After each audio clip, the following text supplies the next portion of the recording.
Hi my lovelies, welcome back to my channel. मैं हूँ ऐशु और मैं रहती हूँ जर्मनी में। एंड आज जर्मनी में बहुत ही प्यारा सा सनी डे है। इस सनी डे को एंजॉय करने के लिए ना मैं अपने घर से निकल गई शावर लेके एंड फुल ऑन रेडी होके to a nearby cafe around my home. सुबह उठ के मुझे गट फीलिंग आई कि आज मेरे को अपने साथ टाइम स्पेंड करना चाहिए एंड ये परफेक्ट वेदर था for ordering a coffee and cake and just enjoying some me time for myself. Honestly this cafe was so cozy and जो बरिस्टा था उन्होंने इतनी प्यारी सी कॉफ़ी ब्रू करी थी मेरे लिए। इनफैक्ट उन्होंने मुझे एक फ्री हार्ट शेप्ड वॉफल भी दिया। इस बिजी लाइफ में ना बस अपने लिए एक दिन ऐसा चाहिए होता है जहाँ पे there is no noise, there is no one watching you and there is just you and your cup of coffee and you are just enjoying it with yourself. And seriously this coffee was so good, it was perfectly brewed and ये heart shaped waffle भी बहुत ही tasty था। Abroad में ना लोग self focused बहुत है, कोई किसी को अननेसेसरी डिस्टर्ब नहीं करता। तो यहाँ पे भी जैसे मैं बुक पढ़ रही हूँ, कॉफ़ी पी रही हूँ, nobody is disturbing me and यहाँ पे मैं पीसफुली अपना मी टाइम स्पेंड कर पा रही हूँ। जैसे कि आपको मेरे लास्ट व्लॉग से पता ही है कि मुझे बुक्स पढ़ना कितना पसंद है एंड इससे मुझे इतनी अच्छी नॉलेज मिलती है एंड एक न्यू पर्सपेक्टिव, एक न्यू थॉट मिलता है अपने डेली रूटीन में कुछ नया ऐड करने के लिए। जर्मनी से कैफ़े की सबसे अच्छी बात मुझे ये लगती है कि यहाँ के कैफ़ेज़ में होममेड लोकल केक्स मिलते हैं एंड ये इतना टेस्टी चॉकलेट केक था ना that I can not tell you. After enjoying a cozy cup of cappuccino and some cake, मैंने तो जर्मन लेसन्स भी करने स्टार्ट कर दिए because this is a perfect time जहाँ पे मेरा ब्रेन एकदम एक शार्प लेवल पे है and I can use this time to just evolve and learn a new skill. Coffee पीने के बाद मेरा माइंड इतना ज़्यादा शार्प हो गया था दैट आई थॉट कि it's the perfect time for learning German lessons and grammar करने के साथ साथ मैं न्यू वर्ड्स भी लर्न कर रही हूँ जर्मन में। ये सिर्फ जर्मन लैंग्वेज के लिए नहीं बट किसी भी लैंग्वेज को सीखने के लिए ना सिर्फ ग्रामर ही नहीं बट न्यू वर्ड्स भी लर्न करना बहुत इंपॉर्टेंट हो जाता है। जब मैंने जर्मन सीखनी शुरू करी थी ना तो सबने मुझे बोला था कि इतनी टफ लैंग्वेज है, नहीं हो पाएगा एंड ऑल दैट, बट फिर मैंने सोचा कि कोई भी नई स्किल जो हम सीखते हैं वो शुरू में तो टफ ही लगती है बट अगर मैं एक सिस्टम और स्ट्रक्चर फॉलो करूंगी तो maybe I will learn something new and मैं एक नया पर्सपेक्टिव लेके आऊंगी इस लैंग्वेज को लेके। शायद लाइफ भी ऐसी होती है कि हमें दूसरों के पर्सपेक्टिव से नहीं बट हमें खुद एक पर्सपेक्टिव एक्सप्लोर करना चाहिए एंड वो सिर्फ एक्सपीरियंस से ही आता है। एंड जर्मन एंड रीडिंग करने के बाद टाइम कहाँ निकल गया 2-3 घंटे पता ही नहीं चला। And honestly this cafe is so cozy, मेरे घर के पीछे कैफ़े है एंड मैं फर्स्ट टाइम ही आई हूँ and this is so good. यानी कैफ़े ओल्ड लोगों की रेसिडेंस बिल्डिंग में, सो यहाँ पे आपको ना बहुत सारे न्यूज़पेपर्स एंड इनफैक्ट ओल्ड लोगों के लिए उन्होंने बहुत सारे फ्रेश गुडीज एंड ब्रेड्स भी रखी हुई थी। बस फिर मैं घर के निकल गई एंड घर जाके लंच किया एंड लंच करने के बाद बिल्कुल कुछ करने का मन नहीं करा था सो मैंने पिंटरेस्ट रोल करना शुरू कर दिया। Lately Pinterest rolling has been my favourite activity. यहाँ पे आपको इतने प्यारे वॉलपेपर्स मिलेंगे not only just for your mental health but also for some self love. आजकल इसलिए मुझे अपने साथ ऐसे टाइम स्पेंड करना पसंद है क्योंकि ये मुझे हेल्प करता है लोगों की नेगेटिव एनर्जी और अनवांटेड ओपिनियन से दूर रहने के लिए and this also helps me in conserving my own energy as well as filling my own cup. Honestly living abroad is a bit challenging. यहाँ पे अपनी जॉब ही नहीं बट अपना हाउस भी और सेल्फ भी खुद ही मैनेज करना है without any help. It's my duty to keep myself happy and safe everywhere I go. काफ़ी देर प्रिंटरेस्ट स्क्रॉल करने के बाद मुझे याद आया कि मेरे फ्रिज में बहुत सारी ग्रीन चिलीज रखी हैं जिनको मैंने अच्छे से वॉश किया एंड एक क्लॉथ पे अच्छे से स्प्रेड कर लिया। जब तक कि ग्रीन चिलीज ड्राई हो रही थी मैंने एक एक स्टेम्स को सेपरेट किया एंड इसको अच्छे से क्लॉथ पे स्प्रेड कर दिया बिकॉज आई थॉट कि मैं इसका हरी मिर्ची का अचार बनाऊंगी तो इनको अच्छे से क्लॉथ से क्लीन कर लेती हूँ ताकि कोई भी वाटर मॉइस्चर ना रहे एंड इसमें कोई भी वाटर मॉइस्चर नहीं रहेगा तो अचार अच्छे से बन जाएगा। इनको अच्छे से क्लीन करने के बाद मैंने थोड़ी देर सनलाइट में रख दिया एंड ये प्रॉपरली ड्राई हो गई थी। एंड जब सारी मिर्चें ड्राई होगी ना तो मैंने इनको मीडियम साइज शेप में कट करना शुरू करा एंड कट करने के बाद इसको धीरे धीरे ट्रांसफर करा इन दिस स्टील वाला बोल। And honestly creating these recipes is so nostalgic for me क्योंकि मैंने बचपन से ही नानी और मम्मा को इस टाइप की अचार बनाते हुए देखा है घर में and this recipe reminds me so much of my नानी बिकॉज उनको अचार बनाना, पापड़ बनाना इतना पसंद था घर पे।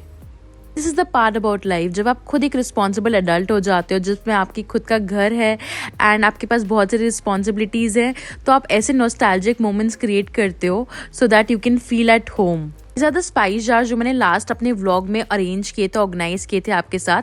एंड अगर अभी तक आपने व्लॉग नहीं देखा है तो do check that vlog and subscribe to my channel. Last vlog में आपका इतना सपोर्ट और प्यार मिला, so thank you so much for that. ऐसे ही मुझे इतना मोटिवेशन मिलता है कि मैं अपने सारे मोमेंट्स आपके साथ शेयर करूँ।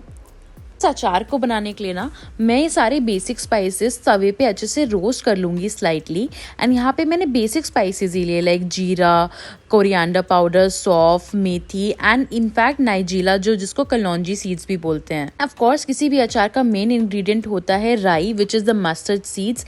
एंड मस्टर्ड सीड्स भी मैंने 1.5 टेबलस्पून ऐड किया था। एंड इसमें सौंफ की क्वांटिटी थोड़ी सी ज़्यादा थी बिकॉज सौंफ ना एक्चुअली थोड़ी सी ठंडी रहती है एंड काफ़ी फ्लेवर ऐड करती है अचार में। बस फिर मैंने सारे स्पाइसेस को अच्छे से रोस्ट कर लिया in medium to low heat till the time ये गोल्डन अच्छे से टर्न हो गए। एंड इस पॉइंट पे ना अरोमा इतनी अच्छी आई थी स्पाइसेस की, it was such a therapeutic feeling. And फिर मैंने गैस को बंद करके इनको थोड़ा कूल डाउन होने दिया।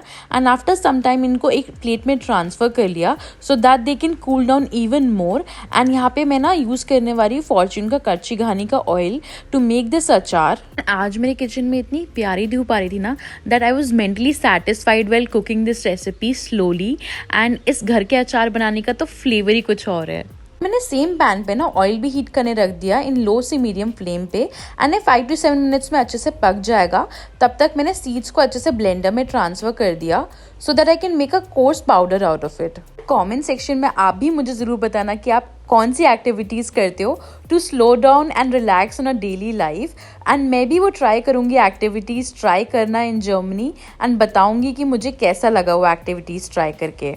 स्पाइसेस ना अच्छे से ब्लेंड होके कोर्स पाउडर बन गए थे तो मैंने ग्रीन चिलीज में बेसिक स्पाइसेस ऐड करने शुरू करे, लाइक सॉल्ट, हल्दी एंड थोड़ा सा red chilli powder. Steel bowl बिल्कुल परफेक्ट था अचार बनाने के लिए। एंड आफ्टर बेसिक स्पाइसेस मैंने कोर्स ब्लेंडेड पाउडर भी ऐड किया स्पाइसेस वाला। एंड अराउंड 3.5 टेबलस्पून मैंने इसको अच्छे से ऐड करा एंड सबको अच्छे से ब्लेंड करके ना बोल में स्टर कर लिया। स्पाइसेस सब ऐड हो जाए ना तो इनको अच्छे से स्टर कर लो बट स्लोली सो दैट कुछ भी बाहर ना गिरे। एक बार ना इस सबको स्टर करने के बाद आपको आइडिया लग जाएगा कि यहाँ पे थोड़े मसाले और ऐड करने हैं कि नहीं। जैसे कि मैंने थोड़े मसाले और ऐड करे बिकॉज मुझे ना अचार थोड़ा फ्लेवरफुल पसंद है। सबको अच्छे से ब्लेंड करने के लिए एक ड्राई स्पून यूज करो ताकि सारे मसाले अच्छे से ब्लेंड हो जाए। एंड आप देख सकते हो कि ना स्पाइसेस अच्छे दिख रहे हैं with the green chillies. And इसके ऊपर मैंने और थोड़ा मसाला ऐड करा for that extra goodness. And अब तक हमारा ऑयल भी पक गया था तो मैंने फ्लेम ऑलरेडी ऑफ कर दिया था गैस का। एंड इसमें मैंने हींग ऐड करके ना ऑयल ड्रॉप किया in the green chillies. And after this oil drops मैंने सबको अच्छे से कंसिस्टेंटली मिक्स किया ताकि ना सारे स्पाइसेस और ऑयल अच्छे से मिक्स हो जाए एंड सारी ग्रीन चिलीज में ऑयल थोड़ा रहे। बट मेरे को ऑयल थोड़ा कम लग रहा था तो मैंने ऑयल फिर से पकाया एंड थोड़ा सा एडिशनल ऑयल फिर से ऐड किया। एंड एट दिस पॉइंट ना किचन वो स्मेलिंग सो गुड, सच में इतनी प्यारी नॉस्टैल्जिक स्मेल आ रही थी बचपन जैसी। एंड मैंने एक ग्लास जार लिया, उसमें अच्छे से अचार को रीफिल किया। एंड ये ग्लास जार्स ना मैं योगर्ट के लिए लेके आती हूँ मार्केट से और मैं इनको बिल्कुल भी लाइक फेंकती नहीं हूँ। I reuse them into making desi ghee और अचार्स and this is such a nice feeling. आप भी अपने किचन में क्या क्या थेरेप्यूटिक रेसिपीज बनाते हो कमेंट सेक्शन में ज़रूर बताना। मुझे ना आपके कमेंट्स पढ़ना बहुत ज़्यादा पसंद है। Now that the achar is ready and शाम का टाइम भी हो गया है तो let's go for grocery shopping. तो let me show you this quick grocery run जहाँ पे बेसिक चीजें खरीदने वाली हूँ लाइक लेमन, जिंजर एंड बाकी चीजें जैसे घर में खत्म हो गई लाइक सम बनानाज। यूजली मेरे ग्रोसरी रन बहुत ही क्विक होते हैं एंड मैं बेसिक चीज़ें खरीदती हूँ। लाइक यहाँ पे प्याज भी मेरे घर में ख़त्म हो गई थी सो आई टू बाय दैट। एंड मेरा फेवरेट सैलेड भी जो आप मेरे शॉर्ट्स में देखते हो कि मैं यूजली खाती हूँ। एंड यहाँ पे मेरे हस्बैंड दिखा रहे थे कि उन्हें फ्रेश टोमेटोज भी लिए थे which was so good.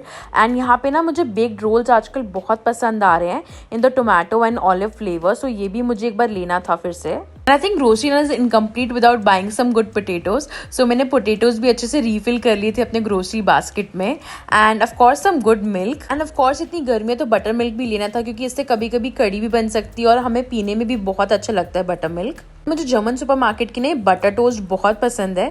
Specially इसको टोस्ट कर लो या सेक के भी बहुत अच्छी लगती है देसी घी में। एंड यहाँ मेरे हस्बैंड ने कैन वाले छोले भी ले लिए थे एंड टोमेटो पेस्ट भी ले लिया था एंड ये सब एक क्वालिटी का था। एंड मेरे हस्बैंड ने बोला कि हम लेमन सेको भी ट्राई करते हैं एंड हमने सब स्नैक्स में चिली चीज़ नगेट्स भी लिए थे इस बार ट्राई करने के लिए। क्योंकि मेरे हस्बैंड 10 साल से जर्मनी में, तो वो क्विकली सब अच्छे से अरेंज कर देते हैं इन द ट्रे एंड सब कुछ बहुत जल्दी बिल हो जाता है एंड हम पेमेंट करके जल्दी से अपनी ग्रोसरी रन से फ्री हो जाते हैं। ग्रोसरीज परचेज करने के बाद मैंने और मेरे हस्बैंड ने थोड़ा प्राइवेट टाइम स्पेंड किया एंड डिनर करा साथ में।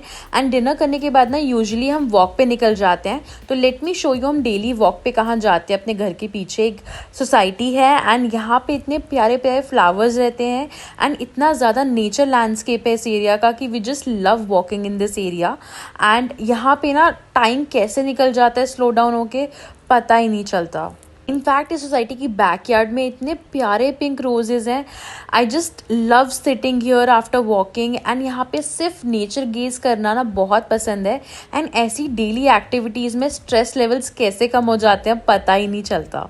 एंड रिसेंटली मुझे समझ में आया कि सबकी लाइफ में कोई ना कोई स्ट्रेस है एंड इसलिए डेली ऐसी एक्टिविटीज़ करना जहाँ पे हम स्लो डाउन हो सके, ग्रेटफुल हो सके एंड अपने ऑर्डिनरी मोमेंट्स को भी एक्स्ट्रा ऑर्डिनरी बना सके, ऐसी एक्टिविटीज़ करनी चाहिए।